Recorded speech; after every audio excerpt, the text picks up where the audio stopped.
Bible and the creator of the digital newsletter Wine Speed. And this is the Great Wines of Oakville, Napa Valley, session number 1. Sessions 2 through 6 will continue next week, starting on Tuesdays and Thursdays. And of course, we'll remind you about that.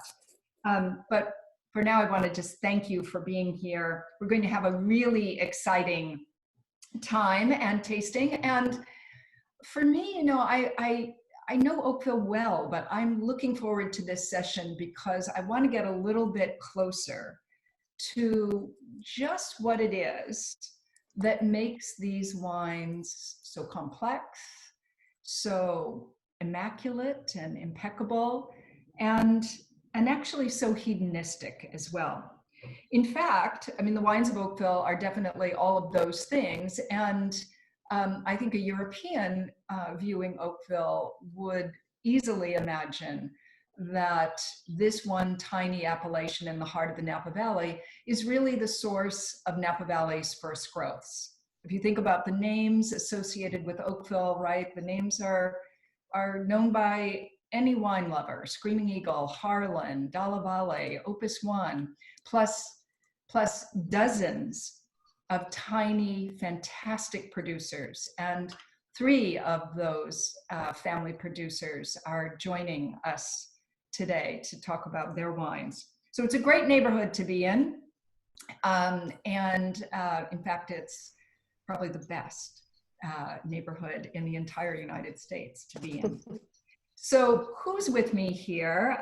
Let me say that Stuart, Spoto, and his wife Christy are here from Spoto Family Wines. Margaret Tench from Tench Vineyards is here, and Jennifer Rue from Oakville Ranch is here. Before we dive in, I thought it would be good to do just one quick second of context, because I know the Napa Valley is pretty well known, and you can imagine the heart of the Napa Valley, but if we could take just a quick look at a Google map, let's see if we can bring that up right now, and we can show everybody sort of where we are.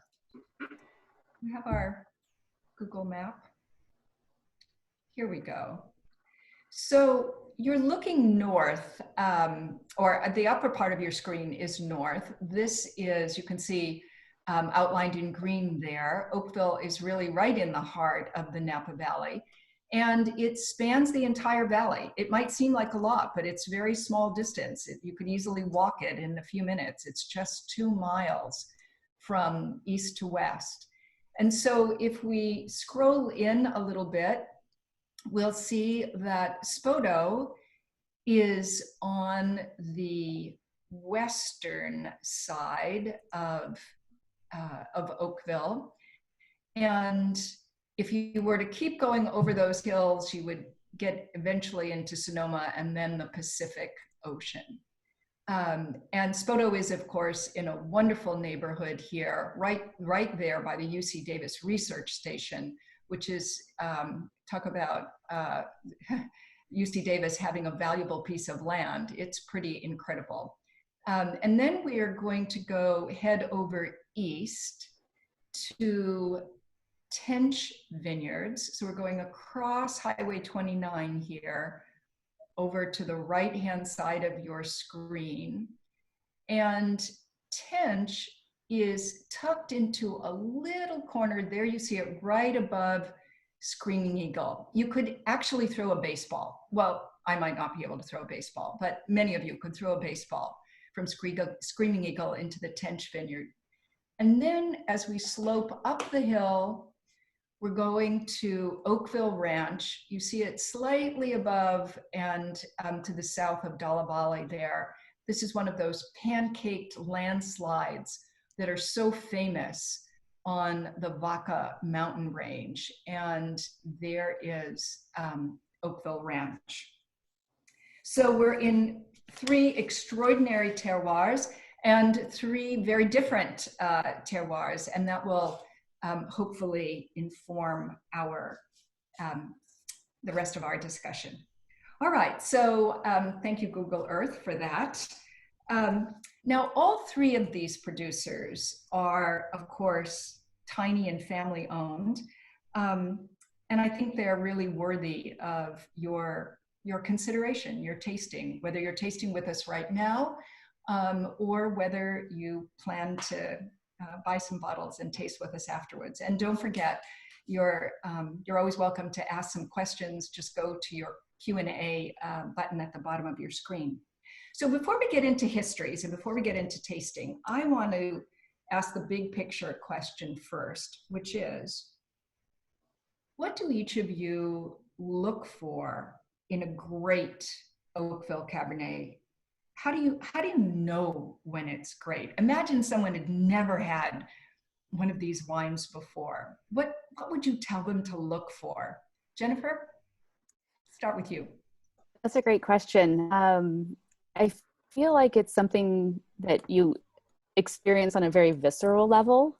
I would say that for me, the first time I tasted a Cabernet from Oakville, it was almost as if I'd never tasted Cabernet before. The precision of the flavors, definitely from the west side to the east side, there's a bit of a continuum, but I would say just this lovely layered balance of really kind of classic Cabernet, what you look for.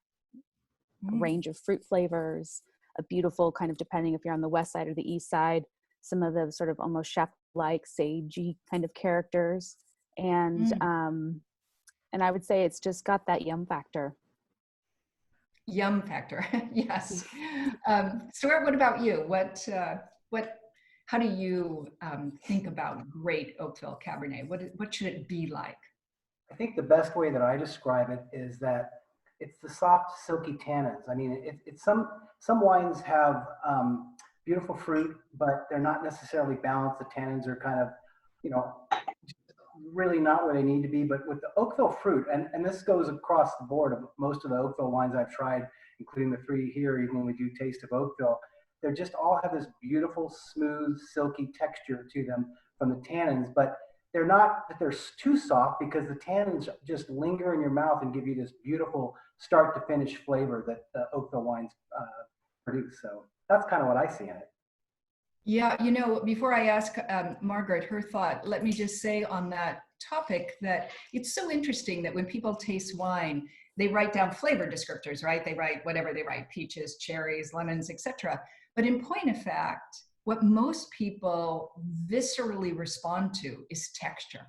Textures are really, just think about all the foods in America that you love because of how they feel. Even breakfast cereals know this, right? It's why they advertise themselves as Snap, Crackle, Pop. They don't say wonderful rice flavor. Anyway, Margaret, your thoughts on this?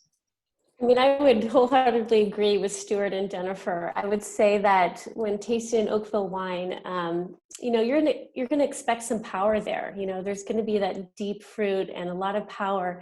But to Stuart's point, it's going to be kind of wrapped, in a sort of a soft shell that does have that sort of soft, lingering tannins. The tannins are there and it's powerful, but it's not so overwhelming. It's elegant. And I love Jennifer's description, yummy. It is just, there's just something really yummy and about an Oakville Cabernet Sauvignon. Well, I'm going to nominate all three of you for wine writing because those were extraordinary descriptions. Well, thanks to you that we have these adjectives. Well, thank you. We have a question already coming in, which is, what is the requirement for the percentage of Cabernet in the blend and still be called a Cabernet Sauvignon in Oakville, which is the federal law, 75%, correct? Yes. That's correct. Just so every one of our viewers knows, you as an appellation can make the law more strict than the federal law, but you cannot make it less strict.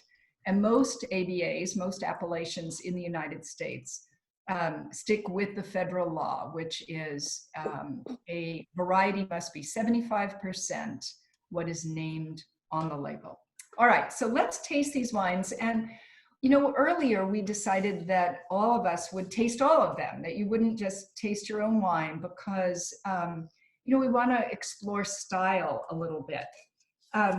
So before we taste, though, let me just quickly get a little bit of history here because Jennifer, Oakville Ranch started in the 1880s. Most people think Napa Valley is a young place, but it's well over 100 years old. And that was one of the great heydays of Napa Valley in the 1880s when your winery began, right?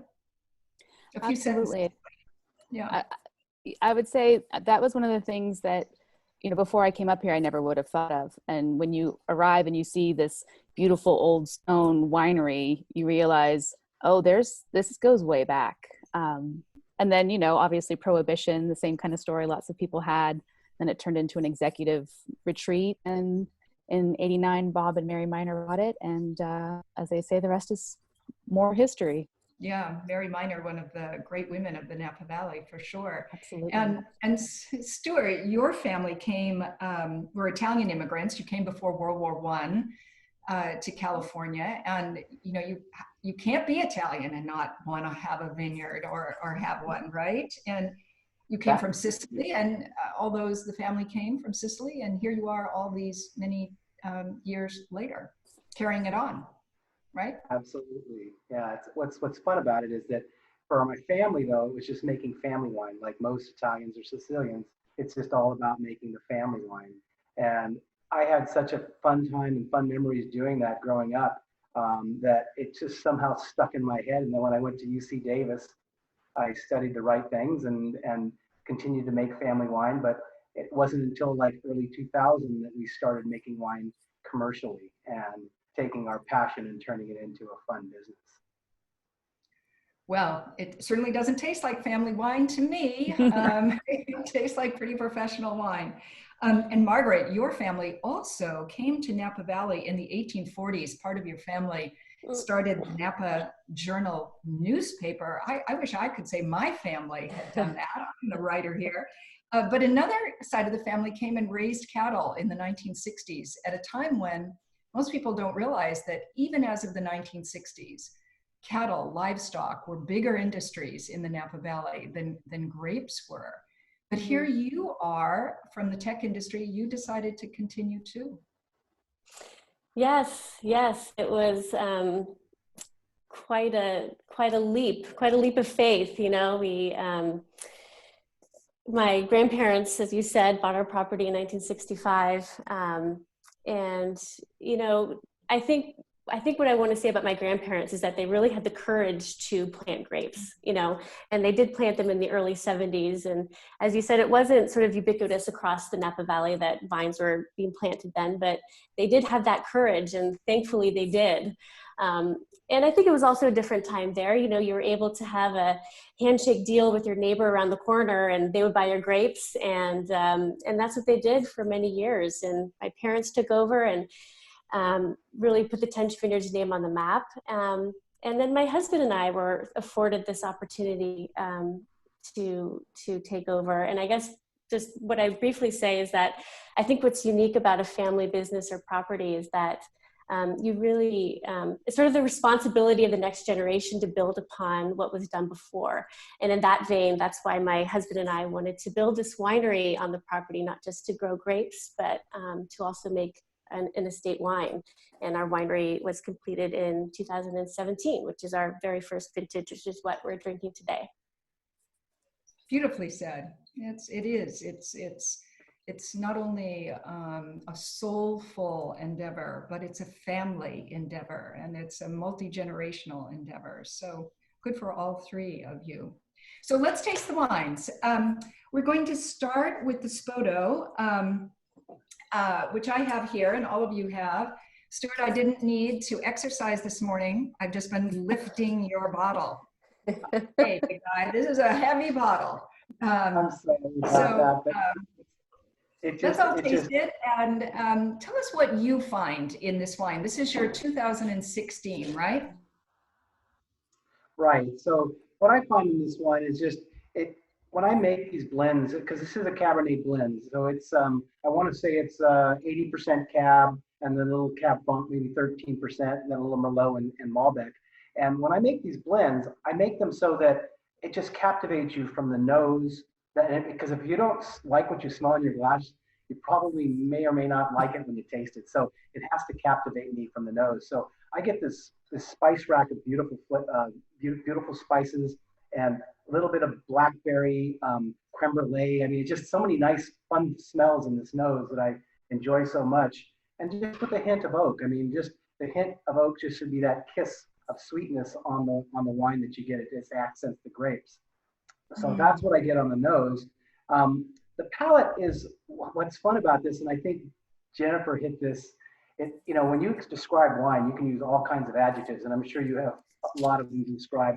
But the most important thing is when you taste a wine, you basically relate it to some flavor that is in your mindset. That like, oh, that's what blackberry pie from my grandmother's kitchen reminded me of, and that's kind of how you attribute those flavors, and that's how I pick out the flavors of my wine. But I think Jennifer said it the best, and this is my wife's favorite way of describing it. It's that yummy factor. I mean, it's just when you taste it, it spreads out across your tongue, and it just gives you that yummy factor from start to finish. So I'm sure you'll have a little more to add on that. But right. And just to chime in about the background of the wine as well, is that Stuart's Italian Sicilian father taught us two really important things about winemaking. One is cleanliness, of course, and number two is having impeccable grapes. And we're so fortunate to have the grapes from Oakville because they are just so finessey and yummy at the outcome that we feel very grateful about that. I think finessey needs to go into the larger American I'll share it with you. As a Anytime. Because it is an interesting idea when you think about yummy. You often don't think about finesse at the same time, right? Because yummy seems like there could be a lot of carafe wines in Paris, let's say, that are inexpensive, that are yummy. Beaujolais could be yummy. But these wines are more than that. These wines are not only texturally hedonistic, but they're sophisticated in their flavors, and they have finesse, as you're pointing out there, Christy. Thank you. We're going to we'll go back and forth a couple of times, but let me ask Margaret to jump in here on the Tench. And again, if you're welcome to ask questions if you're watching, and if you're not tasting, then you can taste the later. You can just hear all these great descriptors and decide you have to do that too. So let me have Margaret speak to her wine here. And then we have a really interesting question about neighboring AVAs to Oakville, which we'll take in a second. But Margaret, tell us about this wine. Well, it is our 2017. It's our very first Tench Vineyards vintage. This is like going to the World Series with your first baseball. I mean, this shouldn't be a first wine. Thank you. No, it's actually 100% Cabernet. I know you said that to call it a Cabernet, it has to be 75%, but this is actually 100% Cabernet Sauvignon. And it was, the grapes are from our most distinctive block on our property. It's the block that is the reddest, rockiest, volcanic soil, which makes Eastern Oakville so iconic, I think. My husband and I were walking the road the other day, and he's from Europe, and he was walking the road, and he said, it's just like walking on a cobbled street in Europe. I mean, there's just more rocks than dirt. And so when we were making and thinking about crafting our first vintage, we really wanted to really highlight and show off the best hallmarks of this distinctive block. So I think it's, an integrated wine. It has this deep fruit that I was talking about, and it is powerful. It has a lot of muscle. It is an Oakville Cabernet, but I think what we really tried to achieve here is to kind of wrap that power and muscle, that deep fruit, and kind of wrap it in a velvet glove, and so that it does have that finessey part to it that you were talking about earlier. Right. I want to talk to that idea of an iron fist and a velvet glove. We do have a question though, just coming in about production. And so we can quickly say these numbers, but I believe each of you is under 1,000 cases. Is that right? I think so, right? These are tiny. Oakville, by the way, only makes 1% of all the wine in California. And then we're in the tiny population of Oakville, and then we're with 3 tiny producers.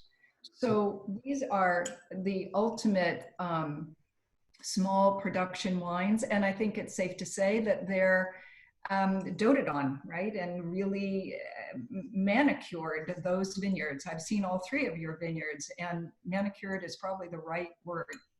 The Iron Fist and the Velvet Glove, by the way, I've often thought that Warren Winiarski of Stag's Leap Wine Cellars was the originator of that idea.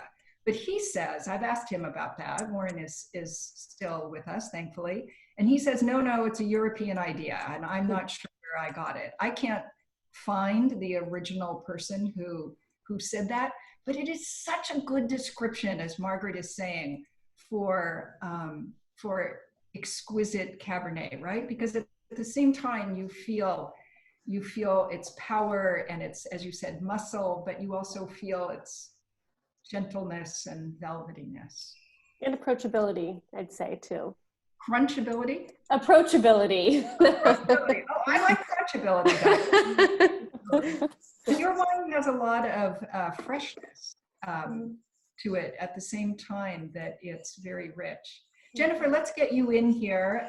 This was the Tench, by the way. It's the 2017. It's their very first vintage, hard to believe, but it is.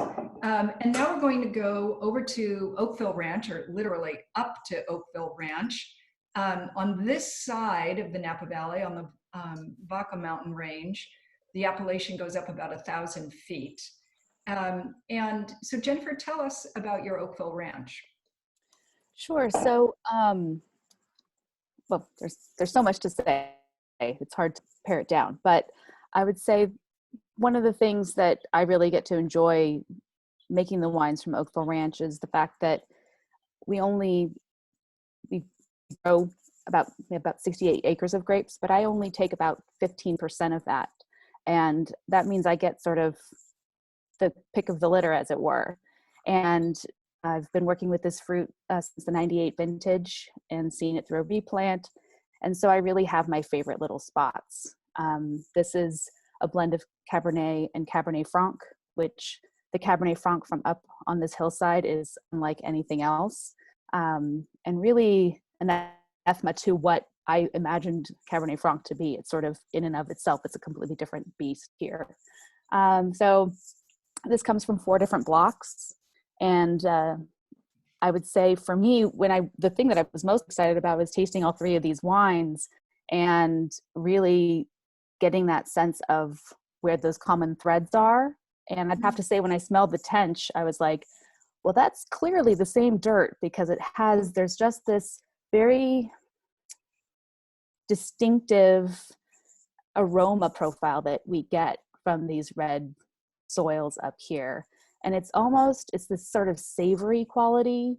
It's something that I sort of think about, I smell it and I taste it and I just want to eat something. It just really whets your appetite. Yeah. It does make you hungry, because these wines are very mouth-watering. And in fact, when we think about Cabernet, and if you read critics, they often say whatever they say, and so many of the great critics are friends, and I appreciate what they do. But I guess one of the things that I've noticed is that in California and in a premier AVA like Oakville, sometimes we don't talk about the concept of freshness in Cabernet enough. And freshness is really important, right? Because these wines they've got a big core of fleshy fruit. And so you have to have some freshness in there. Or would you agree? Let me ask that. Well, it's interesting that you say that, because one of the things that I notice across these wines, and one of the things that I usually always find in the Oakville Ranch wines is this sort of sense of lift and movement that I think is the gustatory equivalent of freshness. But certainly in the nose, it's I think I kind of talked about it being sort of that chaparral kind of quality, or sort of a sage-like. I sometimes think of it, with like California Bay as being, one of our more native plants here. But it adds that additional dimension that I think brings this sort of lift to the wine, not only aromatically, but in the mouth, so that you have lovely movement and sort of a coating kind of quality with the wine that gives you that really exceptional retention in the mid palate that I think is really what great Cabernet ought to be like. Jennifer, what was the first vintage of Oakville Ranch? We just had a question come in about that. The first vintage was 1989, and funny enough, that was the year that Bob and Mary purchased the property, and they actually had to buy back their grapes in order to make wine that year. So yeah. Wow, fantastic. So we have we have a very interesting question. It's kind of a marketing question. It's when you are a tiny family winery, as all three of you are, how do you figure out what's the best way to talk to a consumer, to market to a consumer? I don't know that that's answerable, because it's such a, but if you have an answer, please tell me. But it's, it's an idiosyncratic tiny business, the wine industry, when you are small anyway. And my guess is you have to do everything you can possibly think of. Lots of tasting events. So we go and pour our wine for a lot of folks and share it with them. And I think that what brings a smile to my face is when, there are so many small producers like the three of us here that haven't heard of our wines. And we just did the Texas rodeo, and, there are hundreds of wineries there. And people come to our wine and taste it, and all of a sudden you see this big smile on their face, and they don't say anything. And then I ask them, what's going on? They go, don't bother me, I'm enjoying this right now, And just to see that I put a smile on their face just makes everything we do worthwhile. So I don't know if that answered the question, but at least, it's hard. Yeah. Well, it's a winery that only produces 400 cases.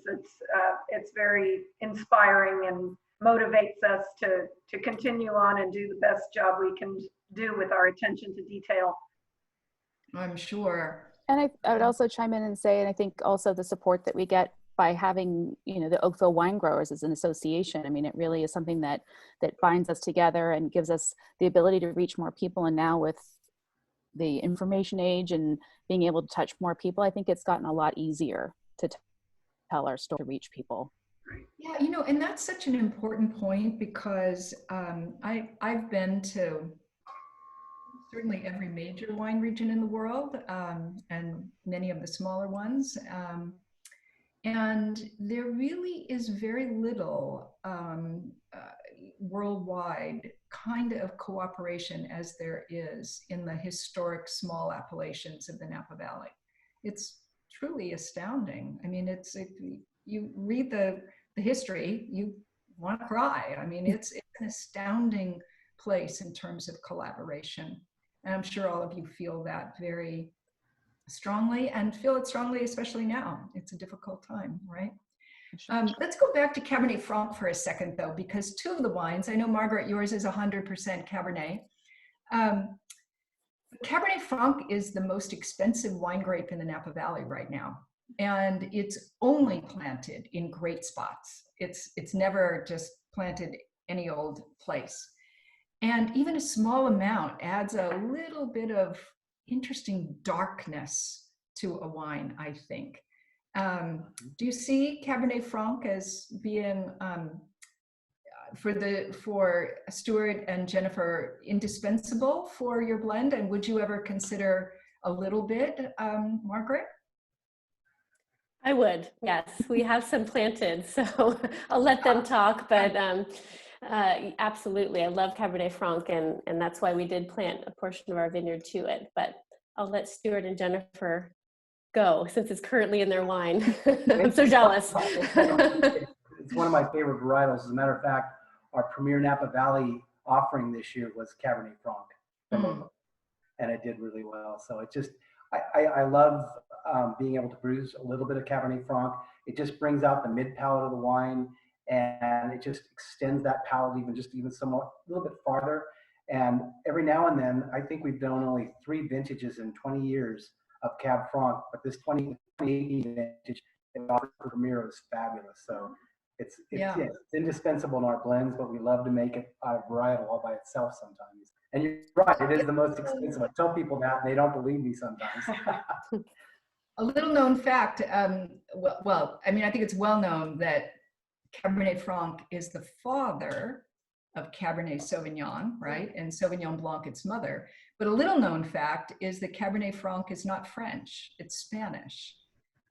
It was born in the Basque region of Spain and then went over the Pyrenees into Bordeaux. The Spanish, if you go there, I like to remind you of that. And now that we have DNA typing of grapevines, we are discovering all of these incredible migrations and histories of various grape varieties. Jennifer, you seem to think it's to you as well, some Cabernet Franc. Well, absolutely. That was before I had even come up here, and I was talking with a fellow, sort of at that point, it was a fellow cellar person, and they were like, "Ooh, I've heard that's the best Cabernet Franc," and I had no idea, I was totally naive, but I can definitely concur that it is the most expensive grape. It is of the fruit that we sell, and it's definitely got the longest waiting list, and there's good reason for that. And we've stood behind Cabernet Franc here since the very beginning, and in fact our Roberts is a Cabernet Franc, and that is our wine that is an homage to our founder. But I would say for me in a blend, I don't always use it. It definitely depends upon the vintage. And for me, as a standalone wine up here, aromatically, it's very distinctive. And up here, what we get is some more of those kind of floral elements that come around. And I think, again, for me in the nose, it does bring this kind of lifted quality, but at the same time, there's an amplitude to it. There's a broadness in the mouth that we get from the Cabernet Franc. And I would also say that mouth-watering quality comes kind of with it. So it really is kind of the triple threat, which is one of the reasons why it's so popular. Ah, the triple threat, I like that. So we just had a question come in, and I don't want to forget the appellation question either, but we just had a question come in about ageability of Oakville Cabernet Sauvignon, and I know you all have some thoughts about that in regard to your own wines. Is there a moment, a year you think is, you love to drink it after 5 years, you love to drink it after 8 years, you love to drink it right now, 20 minutes from now? I mean, and its potential ageability. Yes, yes, and yes. Exactly. And by the way, compliments to our colleagues. Your wines are delicious. Absolutely. Delicious. Equally. Likewise, absolutely. They all three of them have very different styles, though. I mean, I started taking some notes before we started Zooming here. And they really, each one of these wines has a very definitive personality. And that, I think, is another interesting hallmark of Oakville, which is that given, you'd think a small place, the wines would be rather homogeneous, perhaps. But of course, you go up 2 sides of 2 different mountains. You have radically different soils, one somewhat more volcanic, one somewhat more sedimentary. You have different angles of sunlight, morning sun versus afternoon sun. For a small place, it's very, not only is it very diverse, but maybe it's a testament to people like all of you that the wines really they're not generic. They all have real definitive personalities.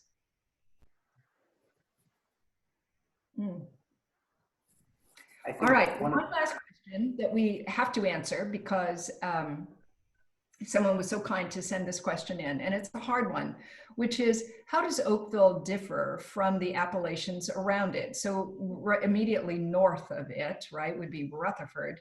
And Oakville and Rutherford were named AVAs in the same year, 1993.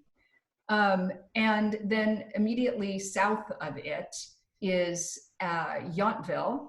And I don't know when Yountville was named an AVA, but in any case, these appellations stacked one on top of the other, going from south to north, were largely based on climate, right? Going from cooler climates to warmer climates. Would you agree? Yes. And so Overall, I would agree, yes. If you're on the northern border right next to Rutherford, could anyone taste an Oakville wine and absolutely know that it's from Oakville and not from Rutherford? I'll say I could not. And if you were on the southern border, could you absolutely know that this is not Dominus, or let's say another Oakville, another Yountville wine and not Oakville? I could not. But nonetheless, boundary lines have to be drawn somewhere. And we do as best as we can. The complicated application for even creating an AVA is indeed super complicated. So while not perfect and not always perfectly knowable, I think it is true that the wines of Oakville hang together, and they hang together for all the reasons you've all said, for reasons of texture and this luscious core, the yummy factor, the way they feel, but they're still their incredible structure that makes them age-worthy. I don't know, if I had to write, I sometimes do have to write. If I had to write, that's what I'd say anyway. Well, I think that's a good answer. I mean, I think the rest of it could be left to the sommeliers to decide what differentiates. But I mean, you hear talk about the Rutherford dust, you hear talk about the smooth integrated tannins of Oakville, but you know, just to differentiate across the boundaries, I think that would be very difficult. But you know, each region has its strengths, I'm sure. I think what enlightened me the most is a few years back at Taste of Oakville, which is the trade tasting in Oakville that the Oakville wine growers put together. They did it was a retrospective, but it went from the east side of the valley to the west side. And boy, the differences were just amazing in that small little area, just like we're tasting today. So yeah, there's a lot of differences across the boundaries inside our AVA. Well, thank you all three of you again. It's been just such a pleasure to taste. We've tasted the Spoto 2016, the Tench 2017, and the Oakville Ranch, also 2016.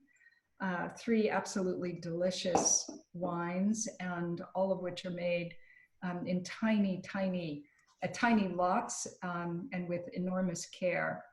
And for all of you who are watching, next Tuesday at 4:30 p.m., we will have, we'll continue the Great Wines of Oakville tastings with Tamber Bay. Barry White will be joining us, with Rudd Crossroads. We'll have Natalie Bath on, winemaker, and of course the quite extraordinary Small Vineyard de Terre. And we will have Tom on with us. So thank you for joining us. Please know that these wines are available by going to Oakville Wine Merchants in advance if you feel like tasting along with us, or you're welcome to just listen in and then purchase the wines afterwards, because we need great wine right now. Thank you. Thank you. Thank you, Stuart. Thank you, Jennifer. And thank you, Margaret. I really enjoyed speaking with all of you. Thank you, Karen. Goodbye. Thank you, Karen. Thank you so much. Bye-bye.